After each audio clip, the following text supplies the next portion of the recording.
Bismillahirrahmanirrahim. Assalamu alaikum everyone. I am Abdul Manan and you are listening to me on my YouTube channel English Teacher. As you know that we have started a series of tenses and up till now we have discussed present indefinite tense, present continuous tense, and today in this video we are going to discuss present perfect tense. इससे पहले कि हम ये video start करें present perfect tense को सीखें, अगर आपने अभी तक मेरे चैनल इंग्लिश टीचर को सब्सक्राइब नहीं किया तो प्लीज़ मेरे चैनल को कर लीजिए सब्सक्राइब और साथ ही बेल आइकन को भी कर दीजिए प्रेस ताकि आपको मेरी हर वीडियो टाइमली मिलती रहे। डिस्क्रिप्शन में मौजूद लिंक से व्हाट्सएप भी ज्वाइन कर लें ताकि आप मेरे साथ इंग्लिश की प्रैक्टिस कर सकें। आइए स्टार्ट करते हैं आज का present perfect tense. If we talk about the definition, अगर तारीफ़ की बात की जाए, आइडेंटिफिकेशन की बात की जाए, the present perfect tense is used to show an action that has been recently finished और completed or the action that has been started in the past and continues in the present। अगर हम बात करें कि present perfect की पहचान क्या है तो इसकी पहचान ये है कि कोई भी काम जो माजी में ख़त्म किया गया, यानी अभी अभी थोड़ी देर पहले ख़त्म हुआ या फिर माजी में शुरू हुआ और अभी भी जारी है। इसके अलावा अगर उर्दू में बात की जाए तो प्रेजेंट परफेक्ट टेंस के जो सेंटेंस होते हैं वो उर्दू में चुका है, चुकी है, चुका हूँ, चुके हैं, ठा हूँ, ठे हैं, दा है, या फिर लिया है, किया है, गए हैं, या अलिफ है, अलिफ हूँ, अलिफ हैं वगैरह पे ख़त्म होते हैं।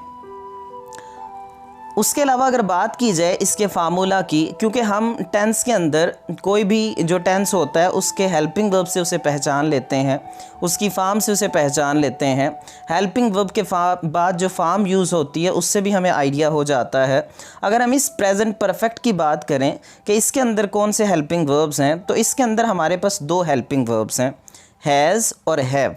अगर बात की जाए कि हैज़ कहाँ लगता है तो हैज़ हम लगाते हैं ही सब्जेक्ट के साथ, शी सब्जेक्ट के साथ, इट सब्जेक्ट के साथ और सिंगुलर नाउन जो हमारे पास होता है, जैसे कि एक नाम कोई भी, असलम, कुर्सी, पेन, चेयर, यानी कुछ भी हम ले सकते हैं। इसी तरह से हमारे पास जो हेल्पिंग वर्ब हैव है वो हम लगाते हैं आई के साथ, वी के साथ, यू के साथ, दे के साथ और प्लूरल नाउन्स के साथ। यानी प्लूरल नाउन से मुराद यहाँ पे एक से ज़्यादा नाम है, जैसे असलम और अकरम, अब्दुल मनान एंड अली। इसी तरह से कलम और दवाद ये ज़्यादा है एक से, तो इन्हें हम प्लूरल नाउन बोलते हैं। तो हमें पता चल गया कि ही, शी, इट और वाहिद नाम के साथ हैज़ लगेगा, आई, यू, वी, दे और प्लूरल नेम्स के साथ हैव लगेगा। अब अगर हम बात करें कि हमारे पास इन हैज़, हैव के बाद फार्म कौन सी लगनी है, in present perfect tense active voice we use has, have and with them we use third form of the verb. हम हैज़, हैव के बाद प्रेजेंट परफेक्ट में थर्ड फॉर्म लगाते हैं हर एक सेंटेंस में, चाहे वो पॉजिटिव हो, नेगेटिव हो या इंट्रोगेटिव हो। अब हम बात कर लेते हैं अफर्मेटिव सेंटेंस की, यानी पॉजिटिव सेंटेंस, सादा जुमला जो होता है। इसके सेंटेंस स्ट्रक्चर की अगर बात की जाए, सबसे पहले हम लगाते हैं सब्जेक्ट, जो कि मैंने लिखा है एस, शॉर्ट में मैंने लिखा है एस यानी सब्जेक्ट। उसके बाद एच वी यानी कि हेल्पिंग वर्ब। उसके बाद हम लगाते हैं थर्ड फॉर्म और थर्ड फॉर्म के बाद ऑब्जेक्ट हमारा आ जाता है, जो भी उस सेंटेंस के अंदर ऑब्जेक्ट होता है।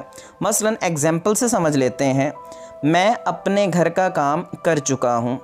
उर्दू फ़िक्रे में चुका हूँ आ गया, ये पहचान आ गई है।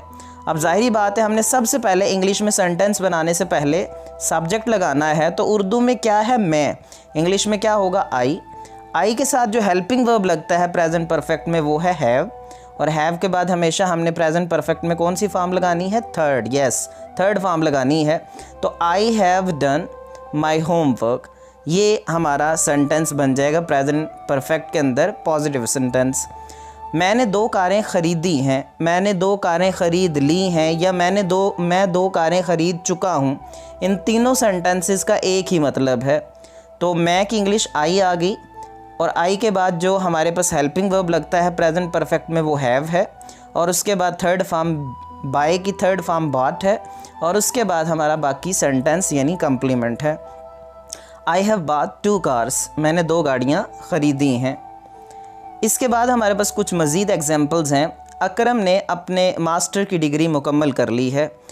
अब अकरम लगा लें, यहाँ पे वो लगा लें, आप सेंटेंस में यूँ बना सकते हैं Akram has completed his masters degree. अगर आप अकरम को हटा के वो लगा देते हैं यानी वो एक लड़का, तो आप कहेंगे he has completed his masters degree. उन्होंने फ़िल्म बनाई है, they have made the movie. अब दे के बाद ज़ाहिरी बात है हेल्पिंग वर्ब हैव लगेगा, हैव के बाद थर्ड फॉर्म, मेक की थर्ड फॉर्म मेड है। हम दरिया अबूर कर चुके हैं, we have crossed the river. यहाँ पे वी सब्जेक्ट है, हैव क्या है हेल्पिंग वर्ब और थर्ड फॉर्म क्रॉस्ड है। तुम कवायद तोड़ चुके हो, you have broken the rules. तो ये हमारे पास पॉजिटिव सेंटेंस की एग्जांपल्स हैं प्रेजेंट परफेक्ट टेंस में। उसके बाद हमारे पास है फार्मूला फॉर नेगेटिव सेंटेंसेस। मनफी फ़िक्रात का जो फार्मूला है वो ये है, इन active voice negative sentences not is used after the helping verbs has and have. अब हैज़ हैव के बाद हम क्या लगाते हैं, जो भी यानी हमने यूज़ करना है, हैज़ यूज़ करना है, ये हैव, तो उसके बाद हम क्या लगा देंगे, नॉट। और फिर हमेशा हमारी जो फॉर्म होती है थर्ड फॉर्म वो बरकरार रहेगी, चाहे वो पॉजिटिव सेंटेंस हो, नेगेटिव हो या फिर इंट्रोगेटिव हो। हमारे पास एग्जाम्पल है नेगेटिव की, मैंने सच नहीं बताया, या मैं ये कह दूं मैंने सच नहीं बताया है, ये सेम मीनिंग देगा। I have not told the truth, ये लफ्ज़ क्या है, ट्रूथ। मैंने सच नहीं बताया है, I have not told the truth. I subject लगा, हैव हेल्पिंग वर्ब लगा, क्योंकि आई के साथ हेल्पिंग वर्ब हैव लगेगा। उसके बाद हमने नॉट लगाया मनफी के लिए, और फिर वही थर्ड फॉर्म जो हमारी लगती है सेंटेंस में, बाकी सेंटेंस द ट्रूथ लिख दिया। उसने अपनी पुरानी कार फ़रोख्त नहीं की है, he has not sold his old car. अब यहाँ पे ही सब्जेक्ट है, हैज़ हेल्पिंग वर्ब है, नॉट जो है वो मनफी के लिए लगाया है, और सेल की दूसरी फॉर्म, सोल्ड थर्ड फॉर्म लगा दी है हमने यहाँ पे नेगेटिव सेंटेंस में। उसके बाद हमारे पास फार्मूला है इंट्रोगेटिव सेंटेंसेस के लिए। In active voice interrogative sentences has and have are used before the subject. हम हैज़ और हैव जो है वो सब्जेक्ट से पहले लगाते हैं, यानी कि सेंटेंस के स्टार्ट में ले आते हैं हेल्पिंग वर्ब हैज़ और हैव।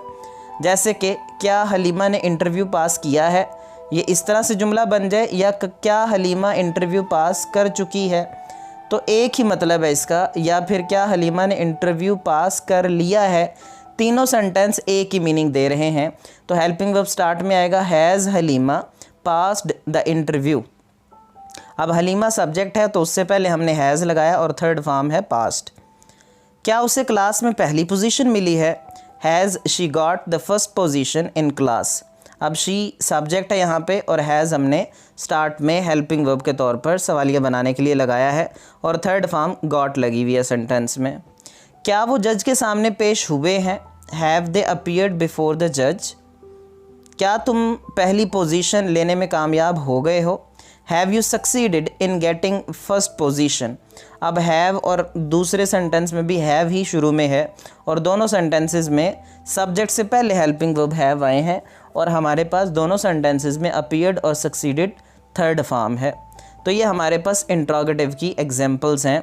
अब आपके लिए ज़ाहिरी बात है, मैंने पहले दिन से आपको टेंस सीरीज़ जब स्टार्ट की थी, पहले ही टेंस यानी प्रेजेंट एंड डेफिनेट में बताया था, टेंसेस जो हैं वो स्ट्रक्चर वाइज मुश्किल नहीं है, लेकिन इनकी प्रैक्टिस करनी पड़ती है, क्योंकि जब हमें रवानगी में बोलने पड़ते हैं स्पोकन में, या हमें कोई भी पेपर देते हुए या कहीं पे भी लिखने पड़ते हैं सेंटेंस, तो उस टाइम मसला बनता है। तो उसके लिए आपको क्या चाहिए, प्रैक्टिस करें। Practice makes man perfect. तो आप अगर परफेक्ट होना चाहते हैं तो जो आप ये टेंसेस सीख रहे हैं इनकी साथ साथ प्रैक्टिस करें। अपने हाथ से जब इसे लिखेंगे आप, तो आपके ये जो रूल्स हैं ये आपको बहुत ज़्यादा देर तक याद रहेंगे, इवन के आपके माइंड में स्टोर हो जाएंगे। तो आपके लिए मैंने 5 सेंटेंस ये दिए हैं, आपने इनकी इंग्लिश बनानी है। आपने इन्हें तीनों तरह से बनाना है, पॉजिटिव सेंटेंस भी बनाने हैं, नेगेटिव सेंटेंस भी बनाने हैं, और इनके इंट्रोगेटिव यानी सवालिया भी फ़िक्रे बनाने हैं। पहला फ़िक्रा है, मुझे तुम्हारा ख़त मिला है। हम 21वीं सदी में दाखिल हो गए हैं या हो चुके हैं, एक ही बात है। आप चाय नहीं पी चुके हैं, वो सफ़र से वापस नहीं आ चुका है, वो खाना नहीं पका चुकी है। ये 5 सेंटेंस हैं। आपने पहले इन्हें सिंपल यानी पॉजिटिव सेंटेंस बनाने हैं इनके। अब जो नेगेटिव है, जैसे कि आप चाय नहीं पी चुके हैं, तो आप इसके बाकी 2 यानी कि सवालिया और सादा जुमला बनाएंगे। और इसी तरह से आखिरी सेंटेंस वो खाना नहीं पका चुकी है, इसका भी नेगेटिव बना हुआ है। आपने इसका इंग्लिश में नेगेटिव बना लेना है और बाकी दो जो हैं सादा और सवालिया बनाने हैं। तो इस तरह से आपने 5 के 5 ये सेंटेंस बना लेने हैं और मुझे व्हाट्सएप ग्रुप में या मेरे नंबर पे सेंड कर देने। I will check them and will return you on your number. Take care of your self. अल्लाह हाफिज़।